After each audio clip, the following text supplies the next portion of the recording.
Hello, how are you? This is Stephen. Welcome to the show. I'm so excited about this show about the Bible, things about the Bible, because I want to learn more, and I like to dig into the Bible, and me being inquisitive about the Bible and asking questions helps me to unravel more things in the Bible. So if you're like me and you would like to unravel things, if you'd like to know more things, or you're inquisitive, or you always have these questions in your head concerning things in the Bible, then this is a show for you. So tune in and watch the show. This is not a live broadcast, but it will be uploaded every time I do the video. So I would like to get questions, any of your questions. I know you probably have questions, and I have a whole lot of questions. I question myself, I dig into the Bible just to find out the answer to the question. And after Jesus dies, the first question I have, or I'll be discussing, is did Jesus die? The second question is, did his disciples steal his body? The third question, why were the disciples not arrested?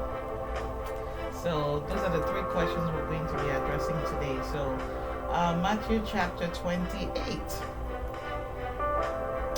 And so it says, this is in the morning after Jesus has died.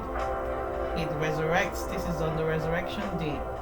So Mary Magdalene, and I think Mary, the mother of Jesus, they went to the tomb to make sure that everything was okay. When they went there, it said there was an earthquake. The earthquake shook, and an angel came and rolled away the stone. Then, after he rolled away the stone, he addressed Mary Magdalene and Mary, the other Mary, I think Mary, the mother of Jesus. And he told them he is not here, he's risen, just like he said he would.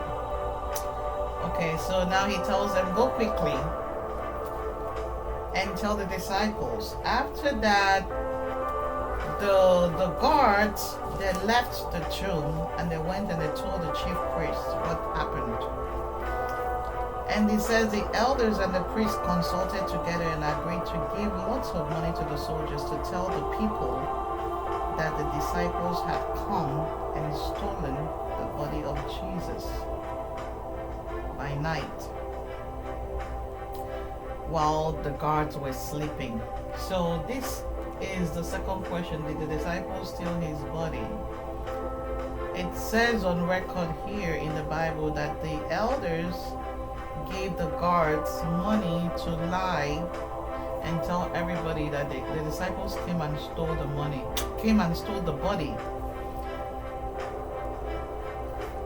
So it says that is what they say up until now, that the disciples of Jesus came and stole the body. So my question again was, did the disciples really steal his body? And if they did, why were the disciples not arrested? Because that's an offense. They should not steal a body. If indeed they stole the body, that's an offense that's punishable by the court. They should have taken that case to court. But there's no record of the disciples being arrested. There's no record of them being persecuted, and there's no record of them being penalized. So did they really steal the body? If they were not arrested, if they were not taken to court, if they were not persecuted, and if they were not penalized, did they really steal the body? And I think they did not. Because like I said, that's a crime. By the way, another reason is because the tomb was sealed. The tomb was well sealed. Let me see if I can find it.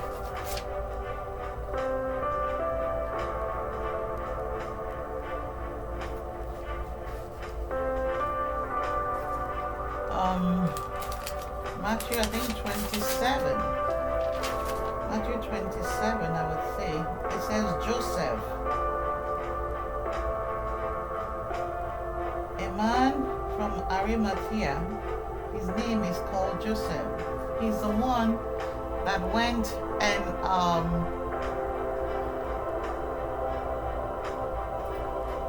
okay, I guess we have to do it like this. So Joseph Arimathea, he's the one that goes and requests for the body of Jesus, and he's the one that lays it on a fresh tomb. And after that, he rolled a big stone and sealed it, so the tomb was well sealed. So, like I said, if they stole the body, the guards lied that while they were yet sleeping, someone came and stole the body.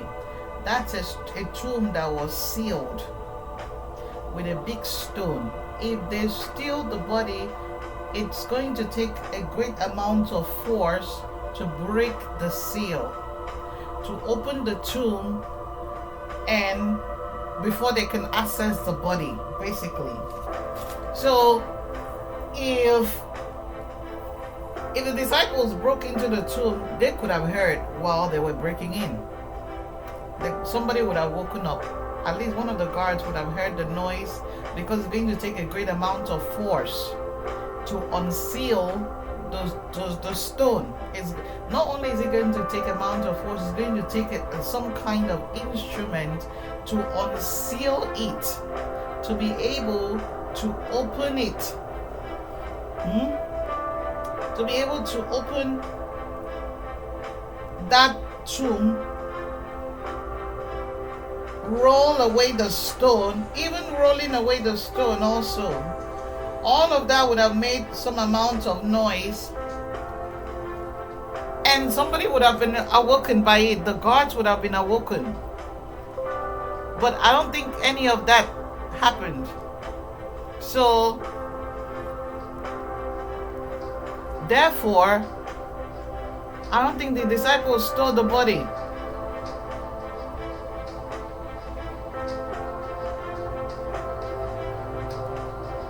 It was made up. It was a made up accusation. Okay, so that's that. The next question, why were they not arrested?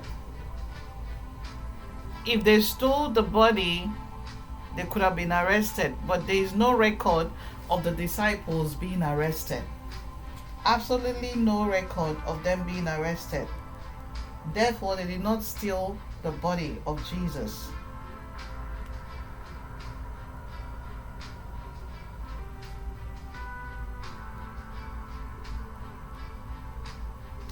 Not only would they have been arrested, the body could have been retrieved. They could have arrested them, asked them where the body was, retrieved the body, and kept it in a safe place, because after all, Jesus was a well-known person. He was popular.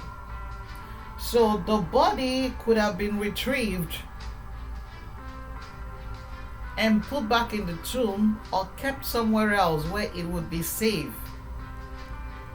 But that never took place. And I don't even think that the body of Jesus was recovered, because he resurrected with his body. His body was never found, and they never retrieved his body. That was just the end of the story. Oh, the disciples came and they stole the body, and that was it. It was stealing allowed in the time of Jesus, that they would have been that they were let free.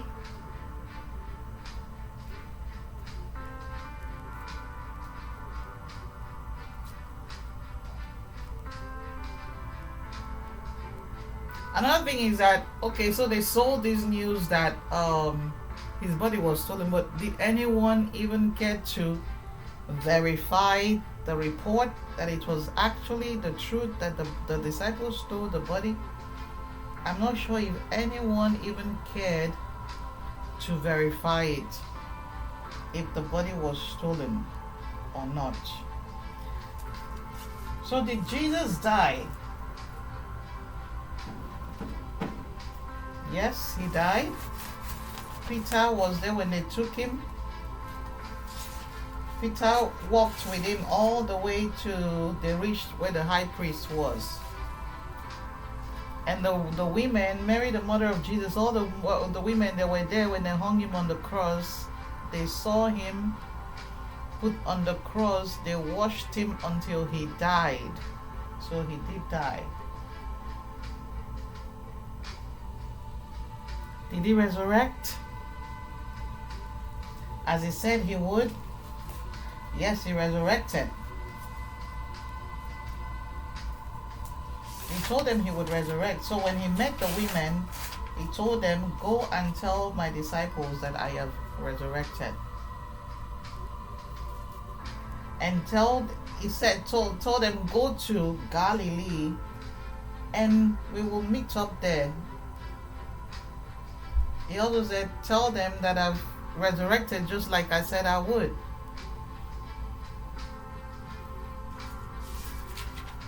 So he resurrected. The tomb was empty.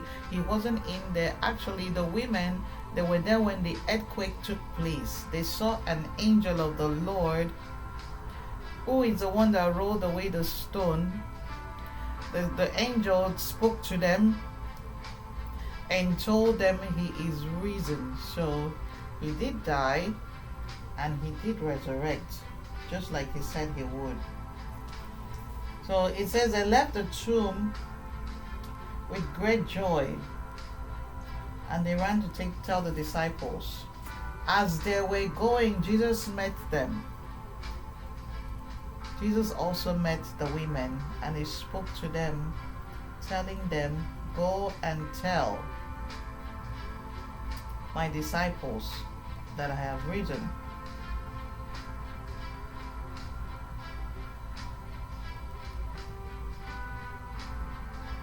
So he did die, he did resurrect, and his body was never stolen. Now, why would the chief priests and all these other people now frame the disciples? That was not in the question. I'm just wondering that now. Why would they frame the disciples? Because that's someone's reputation on the line. That's the disciples' reputation on the line. That is Jesus's name on the line. So why would they frame the disciples? Why would they lie about the fact that Jesus resurrected? Why would they lie? Jesus did tell the disciples, I will resurrect. Now they know he has resurrected. They are going to go talk to him, and they did talk to him. They met him. Let me see. This is Matthew chapter 28, verse 16. It says, now the 11 disciples went to Galilee, to the mountain to which Jesus had told them. When they saw him, they fell on their faces. This is after he has resurrected. They are seeing him and they worshipped him. I said he died and now they see him again. When he died, everyone was so sorrowful. Everyone was so sad. They were all crying. Now they see him again, the one who died. And they welcomed him. They hugged him. They worshipped him. It was amazing for them to see him once again. So when they see him, they fell on their faces, they worshipped. Then he addresses them, he starts to speak to them. So they see him, he has resurrected just like he said he would. But why did the chief priest, remember these are church people, these are church folks, these are the Jews in the church. Why would they lie about the fact that Jesus resurrected? Did they not know that he would resurrect? Was it not prophesied by the prophets that he would resurrect? was it not written of him that he would die and resurrect? So why were they not in agreement with it? These are the high priest, the elders of the church. Why did they contradict the fact that he died and he resurrected? Why did they want everyone to have that other news in their minds that he did not resurrect, but rather his body was stolen? Why? If indeed they know this is the will of God, they are all worshiping God. These are people in the church who are all worshiping God. Jesus is worshiping God. He's the Son of God. They too, they are all worshiping God, the same God. Why did they not all agree as one? Why was there a disagreement? First off, they never even believed that Jesus is the Son of God. So, talk less of the fact that, oh, he died and he resurrected. They would not dare want anyone to believe that Jesus died and he resurrected. That would be added credit to him. And my thing is, why would they not believe that this man was going around raising the dead while he was alive? So why would it be hard for him to resurrect himself? Did they think because he resurrected others, he could only resurrect others and not himself? Because clearly before he died, the last person he raised from the dead was Lazarus, who died 4 days and was buried in the grave 4 days. He dies 3 days. He said, I will resurrect after 3 days. If Lazarus died 4 days and he was able to resurrect Lazarus, why then did they think that Jesus could not be resurrected?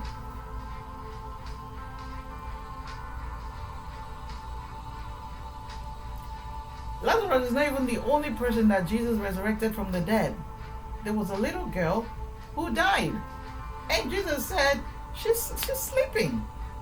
And he goes and she wakes, he calls her name and she gets up. They give her food and she eats.